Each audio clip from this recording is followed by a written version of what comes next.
오늘 말씀의 제목은 바울에게 이루어진 복음이 되겠습니다. 바울에게 이루어진 복음.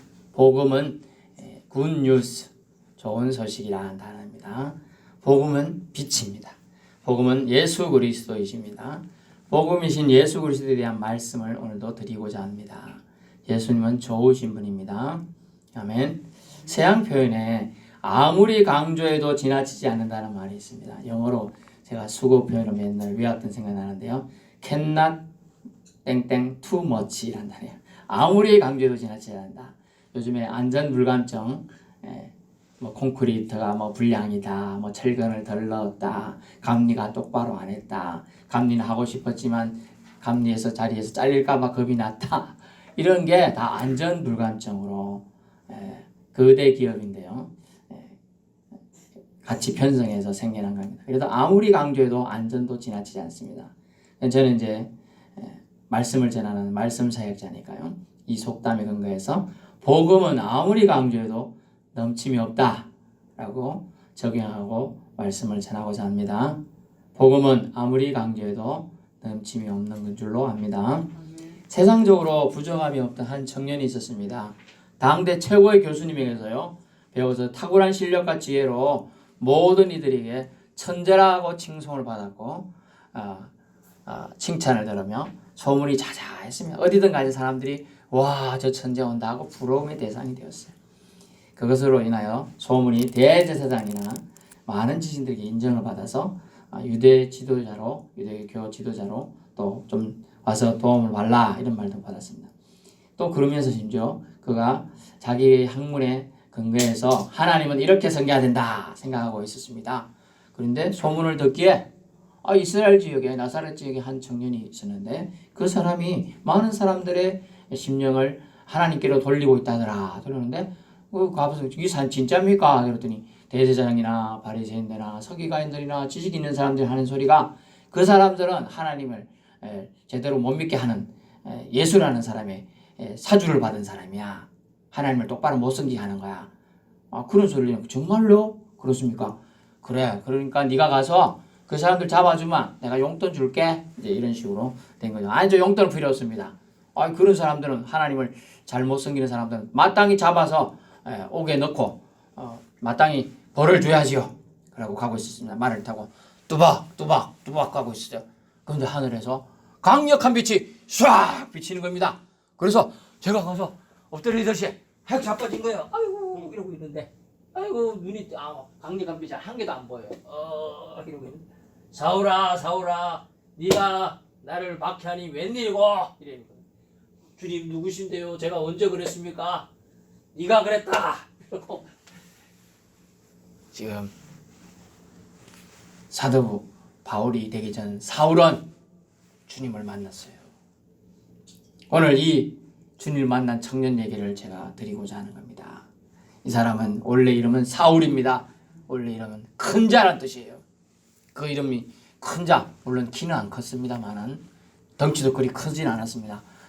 그렇지만 이 사람이 세상 지식의 학문은 아무도 그 사람을 따라올 수 없었어요. 그 당시에 최고의 지식층에 올라가 있었습니다. 그래서 헬레니즘 문화가 덕세에 있었어요. 그런 필라소피아, 지혜를 추구하는 사람들이 그때 당시 많았습니다. 그 사람들이 다 와서 그 사람들하고 얘기하니까 그랑 얘기했을 때 이 사람의 실력은 대단하다. 심지어 다양한 학문과 우리나라 말하면 요즘 말로 하면 6개국, 7개국을 아주 능통하게 사용했습니다. 아주 대단한 20대의 청년이 대단한 거죠. 그런 사람이 오늘 제가 말한 금방 다메섹 길거리를 가고 있는데 강력한 빛에 의해서 쓰러지고 눈이 멀었습니다. 한 개도 안 보여요. 그래서 이 사람을 만난 자기가 눈이 멀게 된 사건을 통하여 사도행전의 9장과 22장과 26장에 걸쳐서 3번에 걸쳐서 자기가 예수님을 만난 얘기를 합니다. 그러면서 자신이 복음을 어떻게 만난 거에 대해서 얘기를 하는 거죠.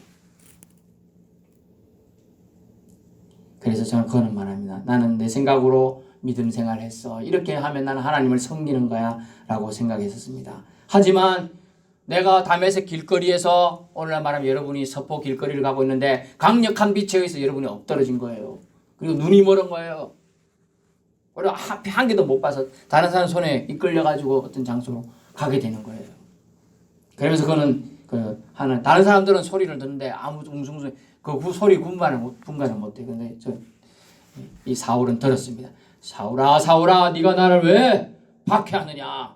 네가 왜 나를 괴롭히느냐? 이렇게 얘기한 거예요. 그러니까 제가 언제 괴롭혔습니까, 주님? 네가 내 믿는 사람, 예수 믿는 사람, 나를 믿는 사람들을 잡아 가두려고 하는 이 행동이 나를 박해하는 것이다. 아, 그렇습니까? 제가 잘못 생각했군요. 이러면서 그가 깨닫게 된 거예요. 그래서 하나님이 그가 깨달은 걸 인정해주고 그가 죄인인 걸 용서해주는 증거로 아나니아라는 사람을 찾아가라. 그가 너를 위해서 기도하면 네가 보리라. 이랍니다. 여러분, 강력한 빛에 실명을 했어요. 실명을. 여러분 아는 연예인 중에 강땡땡이라는 아나운서도 하고 연예인 있죠? 강서구입니다. 여러분 모르니까 얘기해 준. 3차 접종 받고 눈이 실명이 됐어요. 한쪽이. 아예 안 보입니다. 그래가지고 방송을 아예 못하게 됐어요. 3차 접종 받고. 지금 그래서 지금 요양 중이에요. 이제 그런 일이 있지만 이 실명이 된 게 이 사람이 아무것도 안 보여요. 그런데 하나님이 아나니아라는 사람 통하여 안수기도 하면 나으리라. 그 말을 믿고 갑니다. 그 길거리 혼자 못 가지요. 누가 데려다 주고 이 집이 그 사람 산다 합니다. 가니까 누구시오? 이 사울이라는 청년이 당신을 만나고 싶답니다. 그래? 네, 들어오시오. 내가 기도로 하나님이 환상 중에 저 사람이 온다는 걸 들었소. 나 들어오고 기도해 주놨겠네. 근데 그 전에 이 아나니아라는 사람이 뭐라고 말합니까? 이 사람에 대한 소문을 내가 들었습니다. 예수 믿는 사람들 잡아가두고 심지어 옥에 가두고 매질도 하고 하는 일이 있고 심지어 어떤 사람이 예수 믿는다고 증거하니까 돌로 치는 장면을 그 자리에서 구경하던 사람입니다. 저는 그 사람 위해서 기도하기 싫습니다. 이랬어요.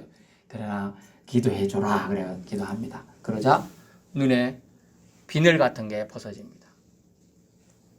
오늘 말하면 백내장, 녹내장 수술한 거예요. 싹 수술해 제거해 줍니다. 그래서 눈이 잘 보이게 됩니다. 그러면서 그 깨달은 걸 이제 많은 사람들에게 전하게 되는 겁니다. 그래서 그가 신약 성경에 3분의 1 가까이를 쓴 거예요. 3분. 기록해요. 썼다는 표현 좀 그렇습니다. 기록합니다. 영감받아서 기록을 남겨두게 됩니다. 그는요 세상 지식에 갇혀서 하나님이 제일 몰랐던 사람이에요. 그러나 예수님이 오늘 본문에 이제 찾아주게 되는 장면을 설명해 주는 장면이 되겠습니다. 이 사람, 그는 첫 번째 바울에게 이루어진 복음은 무엇입니까? 첫 번째, 하나님이 즉 예수님이 찾아와 주셨다. 찾아와 주셨다. 8절 봅니다. 8절, 15장 8절. 맨 나중에 만삭되지 못하여 난 자 같은 내게도 보이셨느니라. 자기에도 와서 찾아주셨어요. 어느 집에 제사 문제로 맨날 아들하고 엄마하고 싸웠어요. 아들은 엄마 내가 학교 가보니까 어떤 사람 예수 믿어야 산대. 그래서 내가 가니까 예수 믿어야 되겠어. 이놈의 새끼 호적에서 판다. 당장 집에서 나가. 다리 몽둥이 부러뜨려 놓을 거야. 교회 가마. 막 그래요. 그래가지고 막 그러고 있었어요. 그래서 아들이 기도하면 하나님 우리 엄마 마음 바꿔주세요. 우리 엄마 마음 바꿔주세요. 바꿔주세요. 바꿔주세요. 그런데 어느 날 아들한테 엄마가 헐렁헐렁 벗은 발로 뛰어왔어요. 아들아 내가 어제 꿈을 꿨는데 요한복음 33장 16절이 읽어봐라 하더라고. 신인지 누군지 모르겠는데 요한복음 3장 16절인지 33장 16절인지 내가 잘못 들었게 했는데 빨리 읽어봐라. 빨리 읽어봐라. 뭐 써있는데 나보고 읽어보라 하더라. 여러분 33장 16절 없죠? 요한복음에 3장 16절에 있죠? 뭐예요? 하나님이 세상을 이처럼 사랑하사 독생자를 주셨으니 누구든지 예수 믿으면 구원을 받는다. 그죠? 그걸 하나님이 계시로 그 할머니 엄마한테 가르쳐 준 거예요. 그걸 들으니까 할머니가 하나님이 나를 예수 믿으라 하는구나. 꿈으로도 가르쳐 주는구나. 꿈으로 만나 주신 거예요. 그 가정이 복을 받고 지금 그 가정이 40몇 명이 지금 예수 믿고 살아요. 이 사울을 바울 되게 하신 하나님께서 찾아오신 거예요. 길거리로 가는데 예수님을 섬긴다고, 하나님을 섬긴다고 가는 길이 아니고 예수님 섬긴 사람 죽이러 가는 그 사람을 발걸음을 싹 돌려가지고 돌아갈 회개의 기회를 주신 거예요. 하나님이 찾아와 주신 걸 믿을 수 있기 바랍니다. 저와 여러분이 잘 나가고 지금 예수 믿고 있는 게 아니라니까요. 주님이 찾아와서 여러분을 만나준 은혜가 있는 줄로 압니다. 그것을 이 사울은 깨달았어요. 얼마나 기쁜지. 바로 이 사울에게 이루어진 복음은 예수님이 찾아와 주셨다는 거예요. 그래서 그거는 어떻게 표현할까? 만삭되지 못하게. 우리 몇 달 정도 배에 있으면 아기들이 태어납니까? 10달. 저는 안 나봐서 잘 모르겠네. 보통 만삭동이 아닌데 태어나면 7삭동이도 있고 8삭동이도 있고 그렇다 하대요. 그런 자기를 그렇게 낮추는 거예요. 이제 내가 이렇게 부족한 자였구나. 그걸 깨닫게 됩니다. 어둠은요, 여러분, 빛이 오기 전에는 자신의 위치를 깨달을 수가 없습니다. 세상에서, 그래서 저는 이 노래를 엄청 제가 방황할 때 좋아해요. 세상에서 방황할 때 나 주님을 몰랐네. 내 맘대로 고집하며 온갖 죄를 저질렀네. 예수여, 이 죄인도 용서받을 수 있나요? 벌레만도 못한 나를 용서받을 수 있나요? 여러분, 이 사울이 예수님 와서 만나주니까 그게 깨달아줬어요. 두 번째 그에게 이루어진 복은 뭐냐면 자신이 죄인임이 깨달아줬어요. 죄인임이. 그때까지 잘 나가고 똑똑하고 나는 한 개도 죄 안 졌다고 했던 사람이 자기가 하나님 앞에 죄인임을 깨달아진 거예요. 9절 봅니다. 나는 사도 중에 가장 작은 자라. 나는 하나님의 교회를 박해하던, 옛날 말로는 핍박하던 자라. 핍박. 예수 그래서 너 왜 예수 믿으러 가? 하나님 믿어야지. 예수는 하나님이 아니야. 막 이러면서 박하던, 정죄하던 사람들이에요. 아니, 교회 가면 밥이 나오냐 떡이 나오냐? 막 이런 식으로 얘기하고. 예수쟁이들은 다 바보더라. 뭐 예수쟁이들은 다 장애자더라. 뭐 이런 얘기. 막 그런 얘기를 하는 거예요. 죄가 깨달아졌다는 거예요. 죄인임이 깨달아졌다는 거예요. 예수 그리스도의 교회를 박해한 자임을 그는 인정했습니다. 그래서 죄인 중에 내가 괴수다. 죄인 중에 내가 우두머리다. 라고 디모데전서 1장 15절 16절에 말하기까지 합니다. 이 역시 진리이신 예수님이 오시니 자신이 거짓이 드러나게 되었음을 깨닫게 된 것입니다. 짝퉁은요, 진품이 나타나면 폐기됩니다. 똑같이 보여. 어떤 시계 보니까 인테리어 롤렉스 무슨 시계인데 이 정품은 한 8천만 원 정도 하더라고요. 근데 가짜가 있어요. 가짜는 한 4만 원 정도. 똑같이 저는 구분할 수가 없더라고요. 야, 이거 어떻게 진품, 가품. 진품이 나타나면 폐기되는 것이 짝퉁이에요. 가짜예요. 진리 대신 예수께서 오시자 교만함으로 똘똘 뭉쳐있던 이 자기의가 가득했던 이 사울이 자신이 잘못된 길로 가고 있음을 알게 된 거죠. 그 마음의 무지를 깨달아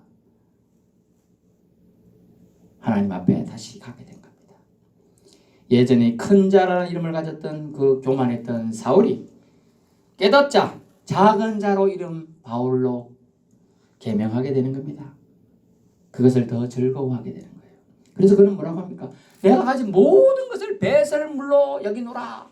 다 버릴 거라 생각한다.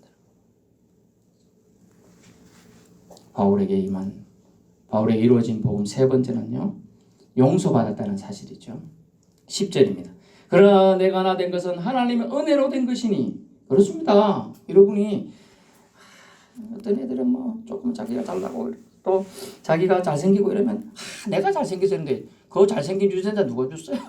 부모가 준 거예요. 부모가. 그런데도 부모를 업신여기고 못 배웠다고 말이야 무시하고 그런 자식들이 의외로 많아요. 그래서 해외 자식들이 같이 여행 가자 하면 안 간다 그러잖아요. 버리고 올까 봐. 그리고 명절 때마다 가장 많이 버려지는 게 뭐예요? 개예요, 개. 애견.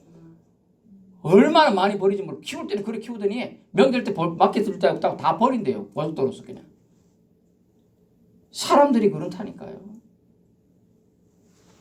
정말로 악합니다. 나의 나된 것은 하나님의 은혜라는 것을 사도 바울은 기억하게 됩니다. 그래서 바울이 되는 거예요. 그러면서 그는 모든 사도보다 더 많이 수고했으나 내가 한 것이 아니야. 그가 수천 킬로를 걸어서 온 그 유대 지역부터 사마리아와 땅끝까지 이를 정도로 표현된 지역에 걸어다니면서 심지어 배 타고 다니면서 배의 위험과 동족의 위험과 강도의 위험과 칼의 위험과 창의 위험과 죽음의 위험들, 추위, 더위, 못먹음 이런 거 못 자는 거 다 그 고통을 얼마나 감내하며 사는지 몰라요. 하지만 이것은 다 하나님의 은혜가 있어서 내가 했다라고 고백한다는 겁니다. 여러분 진정한 용서를 조건 없는 용서받은 자는 절대로 교만하지 않습니다. 교만해서는 또 안 되겠죠. 그것은 하나님의 용서를 배반하는 것이죠. 1만 달란트 빚진 자 다시 말씀드리면요. 무한 용서를 받았다는 뜻이에요. 1만 달란트 빚진 자는. 무한 용서를 받았다. 하지만 그 용서의 은혜를 참으로 깨닫는 데는 실패했어요. 그 사람은. 그래서 자신에게 100데나리온 빚졌다고 그를 멱살 잡고 끌고 가가지고 감옥에 집어넣었죠. 그 소문을 주인이 들었을 때 어떻게 했죠? 1만 달란트 빚진 자를 다시 너희가 용서하지 않았으니 나도 너를 용서하지 않으라고 그를 잡아서 갚을 때까지 감옥에 넣어놓으라고 명령을 하게 됩니다. 주님의 분노를 일으키게 됩니다. 마태복음 18장에 나와요. 진정한 사랑의 용서를 받아놓고요. 그것을 은혜를 깨닫지 못하면 주님의 긍휼을 배반하는 것이 되는 것이죠. 그래서 예수님께서도 주님의 기도를 통해 하늘의 주제이신 하나님의 용서를 은혜를 받은 사람들이요. 너희가 용서받고 사는 비결을 가르쳐 주겠다. 그것을 너희가 먼저 땅에서 용서를 하라라고 했습니다. 바울은 이 사실을 잘 알았습니다. 자신이 다른 이에게 복음을 전파한 후 자신이 버림받을까 봐 날마다 두려워했어요. 자기 그 단어 하나로 자신을 쳐서 복종시켰어요. 다른 사람에게 예수 믿게 하고 그 사람은 구원 받는데 나는 구원 못 받을까 봐 사도 바울은 두려워 떨었어요. 그 두려움이 그걸 항상 겸손하게 했던 거죠, 여러분. 예수 믿고 조금만 신앙생활 좀 깊어지면 뭐예요? 교만이 들어와요. 사탄이 넣어주는 거예요. 스물스물. 저 말씀 나가는데 아이고 오늘 들을 거 없다. 이렇게 하는 사람이 태반이. 저도 그랬어요. 저도 서울서 신앙생활 하니까 지식적으로 제가 성경을 날마다 거짓말하고 제가 매일 5장씩 읽었습니다. 그리고 성경을 2독, 3독씩 했습니다. 20대부터요. 제가 40대까지 그랬습니다. 성경을. 그렇게 읽으니까 목사님으로 하면 아유 저 말씀 하려는갑다. 다 합니다. 그러면 어찌 되죠? 이래 듣던 자세가 얘기해봐라. 들어볼게. 그래야 되는 거예요, 여러분. 근데 이것을 은혜가 들어오면 은혜를 제대로 체험하면 겸손해집니다. 여러분 제가 들리는 지금 선포하는 말씀을 들을 수 있는 기가 있으면 얼마나 감사합니까? 예, 여기도 어르신 중에 한쪽 귀 잘 안 들으신 분 많잖아요. 예? 저희 모친도 한쪽 귀가 거의 안 들리는데 어떻게 여러분 들을 수 있다는 것도 복이에요. 볼 수 있다는 것도 눈이 있다는 게 얼마나 감사합니까? 저는 가끔 이런 엉뚱한 상상을 합니다. 만약 갑자기 무슨 병이 걸려가지고 제가 그 좋아했던 탤런트인데 그래 눈이 안 보인다니 얼마나 안타깝던지요. 만약 나에게 그런 일이 생겨가지고 눈이 안 보인다. 그럼 나는 할 수 있을까? 당장 제가 성경을 못 읽어요. 그죠? 화장실을 제대로 못 가요. 더듬더듬. 그러면 여러분 앞에 다시 내가 더듬더듬 해가지고 와가지고 여러분 제가 안 보이지만 말씀 좀 하겠습니다. 할 수 있을까? 이런 생각이 드는 거예요. 얼마나 하나님이 이 정상적으로 아침에 눈 떠져서 일어나고 새소리 듣고 물 마시고 응가하고 이게 얼마나 감사한지 모르는 거예요. 아이고 제 아는 친척은 제 몸이 안 좋아가지고 내내 그 유양은 비슷한 데 있는데 고통이에요. 여러분 이 사도 바울은 이걸 알았어요. 그래서 어쨌느냐 끝까지 겸손하기 위해서 몸부림을 치는 거예요. 조금만 뭐 더 생기려 하면 안 돼. 나는 이런 사람이야. 옛날에 나는 죽었어야 돼. 그러나 내가 용서받았잖아. 하나님 안에. 그러니 내가 용서받은 자로 살아야 돼. 하고 겸손하게 항상 자신을 돌아보았습니다. 낮추었습니다. 이름도 바꿨습니다. 그래서 자신에게 예수님 은혜를 결코 까먹지 않게 그는 하나님 은혜 사상을 끝까지 붙잡았습니다. 그래서 여기서 몇 가지 은혜 되는 말 배울 점, 은혜의 배울 점 전하는데, 첫째, 끝까지 겸손해야 된다.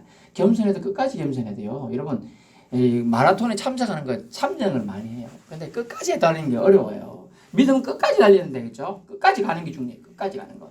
1등, 2등, 3등 안 필요해요. 신앙은 신앙의 경주, 신앙의 달리기, 신앙의 마라톤은 완주하는 데가 있어요. 예수님 저기 계신데 예수님한테만 가면 돼. 끝까지 가면 돼.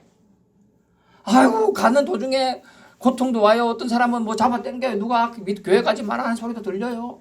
어떤 시험이 들어요. 그렇지만 그래도 가야 되는 거예요. 끝까지 가는 거. 그러려면 뭐가 필요하냐? 겸손해 갈 수 있다는 거예요. 겸손하지 않으면 못 가요. 절대로 못 가요. 제 큰 교회에 아주 안타까운 일이 있어서, 큰 교회입니다. 서울에 경기도에 아주 큰 교회입니다. 몇만 명 됩니다. 근데요, 이 목회자가 이제 대부분 이제 자기가 섬기던 목회자 이제 은퇴하지 않습니까? 그러면 같이 주축을 이던 성도들이 대부분 60대, 70대입니다. 그 새로운 목회자님은 40대 후반이나 50대 초반이 옵니다. 나이가 어리죠. 자기 아들뻘이죠. 어찌 될까요? 어려워요. 말 안 들어요. 아들뻘 말하는 게 내가 쟤보다 더 알긴데 안 됩니다. 그렇게 겸손하기 힘들어요. 그래서 그 교회를 떠나든지 하는 족족 반대하든지 해요. 그게 너무 힘든 거예요. 그 믿음 생활하기 힘들어요. 그 사람들이 다 돌로 산으로 가요. 예배 안 드리고. 핑계 쪽이 좋잖아 이제. 끝까지 겸손해야 돼요. 누구 보고 신앙생활 하는 겁니까? 예수님 보고 하나님 보고 해야 되는데 그 목회자 보고 신앙생활 하면 안 돼요. 목회자는 사람이라 실수할 수 있어요. 옆에 사람 보고 신앙생활 도움은 받지만 옆에 사람 보고 신앙생활 하면 안 돼요. 옆에 사람도 사람이에요. 그죠? 예수님 때문에 살아있는 사람이라니까요. 안 그러면 이미 죽었죠. 네. 끝까지 그래서 겸손해야 돼요. 나보다 강한 자, 힘 있는 자에게 겸손한 척 하다가 약한 자에게 자비 없는 강함을, 교만을 드러내면 옳지 못합니다. 겸손한 자에게 은혜를 계속 베풀기 원하시는 하나님이신 우리는 알아야 합니다. 따라해보세요. 겸손한 자에게 은혜를 계속 베풀기 원하시는 하나님이십니다. 그래서 끝까지 겸손해야지만 우리는 하나님 앞에 갈 수가 있습니다. 그 다음에 그는 복음의 핵심을 전했습니다. 은혜 받은 자로서 3절에서 7절 오늘 내용인데요.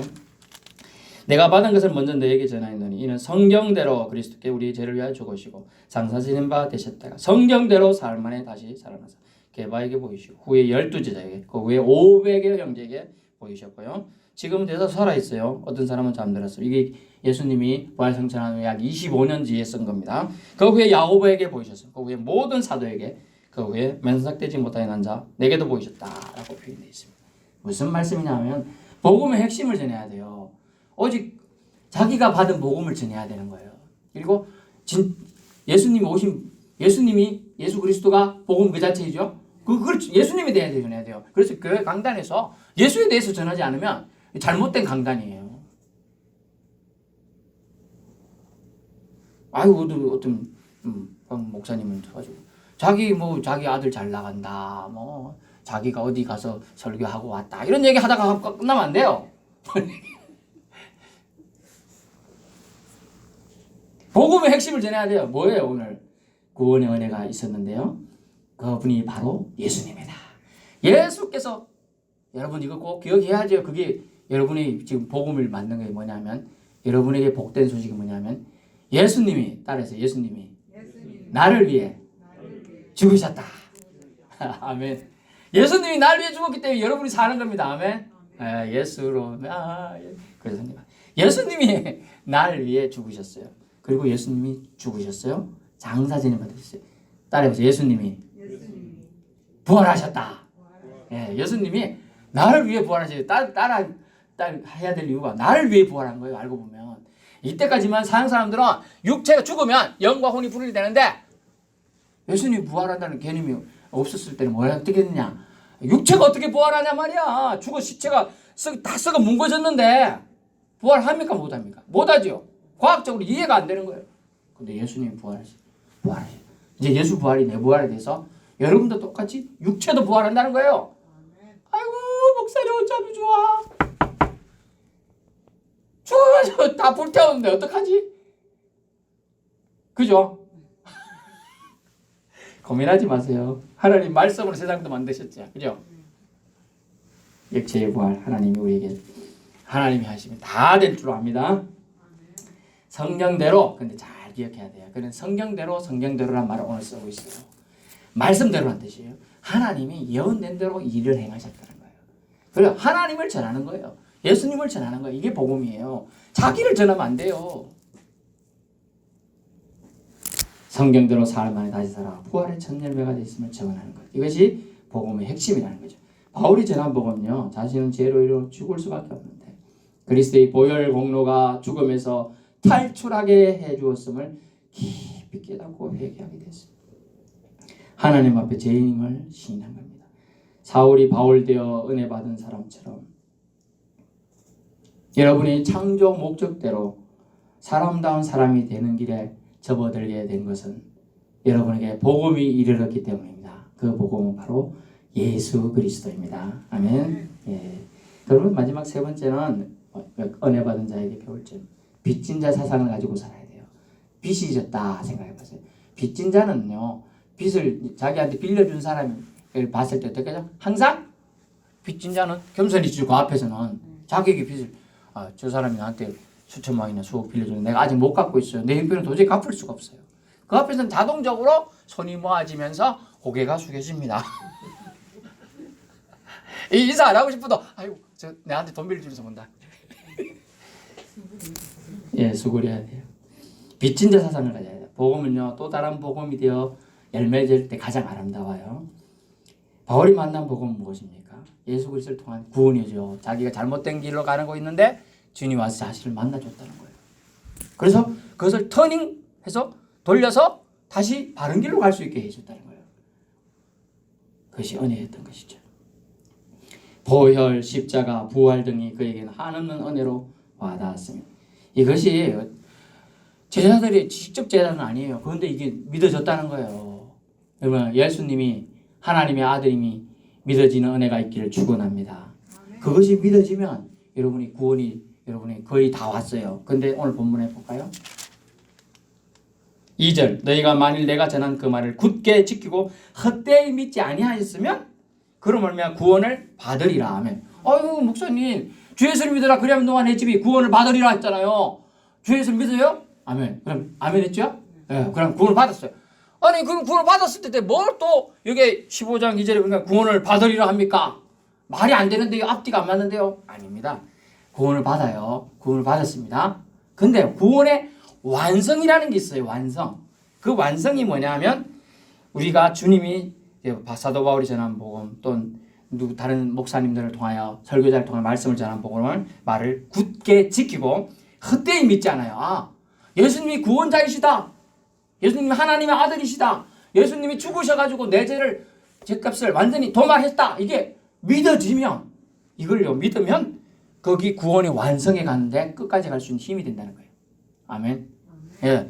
예수님 저기 계셔요. 근데 기어서라도 갈 수 있는 힘이 그 말씀 믿어줘야 간다는 거예요. 근데 안 믿어지면 예수님이 구원자다?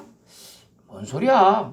우리 시어머니 구원자인가 몰라도 나는 안 믿어지네. 그러면 안 가겠죠. 오라고 해요. 팔 벌리고 있어요. 와. 안 가. 안 간다니까요. 근데 믿으면 이제 그 구원이 완성된다는 것이 이해를 돕기에 제가 조금 더 설명드린 겁니다. 그래서 이것을 완성하는 방법은 뭐냐? 예수님이 계신데 저까지 갈 수 있는 방법이 뭐냐? 첫째도 겸손, 둘째도 겸손, 그 복음을 마음에 간직하는 거예요. 그죠? 예. 빚진 자 심정으로 우리 주야로 그래서 사울은 바울이 되어 주야로 전했습니다. 아파도 전했고요. 눈이 와도 전했고요. 감옥 가서도 전했고요. 매 맞을 때도 전했고요. 왕 앞에서도 전했고요. 그는 전했습니다. 그 빚진 사상을 기억했기 때문이죠. 구원이 또 다른 열매를 맺어 구원을 받으리라는 것을 믿었습니다. 자신의 의의가 드러나기 쉬운 환경이지만요, 오직 복음 예수 그리스도가 드러나게 하기 위해서 예수 그리스도만 전한 겁니다. 그래서 그는 그 자신 외에 다른 걸 하나도 안 전했어요. 그 예수님만 전했습니다. 그 자신에게 필요한 것, 아유 내가 이런 공부를 했느니 뭐 이런 거 필요 없었습니다. 아무 필요 없죠. 그저 받은 사랑, 은혜와 능력, 흘려보내는 은혜가 있어야 됩니다. 구원에 비쳤다라는 표현은, 그래서 오직 은혜는요, 복음에 비친 자 심정으로 평생을 전파자로 살게 한다는 거죠. 그것도 기쁘게. 내가 매일 기쁘게 순례의 길 행함은 주의 팔이 나를 안보함이요. 우리가 순례의 길을 지금 가는 거예요. 나그네 길이에요. 인생길은 길어야 100년, 짧으면 태어나자마자 죽는 사람도 있습니다만 순례의 길이에요. 이게 평생이 아니에요. 지난도 말했지만 사람이 태어나서 하는 태생, 그 다음에 일생, 그 다음에 우리가 겪어야 될 나머지 생이 뭐죠? 영생이 있어요. 이 영생을 어디서 보내냐? 천국에서 보내야 되지 않겠습니까? 결론의 말씀입니다. 사울에게 임한 복음은 바울이 되도록 그를 변화시켰습니다. 먼저 찾아와 주셨죠? 주님, 여러분 믿든 안 믿든, 여러분이 깨닫든 안 깨닫든 여러분에게 먼저 예수님이 다 찾아온 줄로 압니다. 여러분에게 다 찾아왔어요. 그래서 이 자리에 앉아 있는 거예요. 그냥 앉아 있는 게 아니에요. 아이고 목사님이 가작해서 왔다. 그래도 맞아요. 그래도 찾아와서 오신 거예요. 아멘. 그리고 죄인임을 깨닫게 되었어요. 용서받았던 사실이 믿어지는 은혜가 있다면 여러분은 끝까지 예수님이 지금 발 벌리고 계신 곳에 갈 수가 있는 거예요.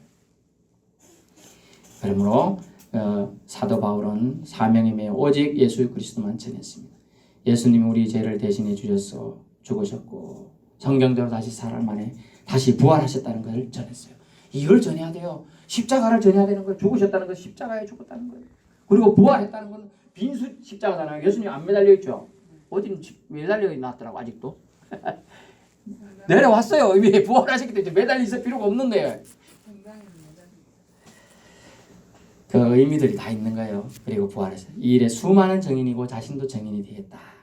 오직 예수 그리스도만 전하고 자신은 십자가 뒤로 내려가겠다라고 얘기합니다.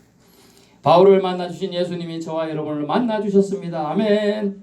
구원의 길을 열어주셨고 부활의 첫 열매로 되어 우리의 소망이 되어주신다고 약속하셨습니다. 이 약속은 성경에 써 있어요. 오늘 사도 바울이 하는 말도 성경대로라고 되어 있어요.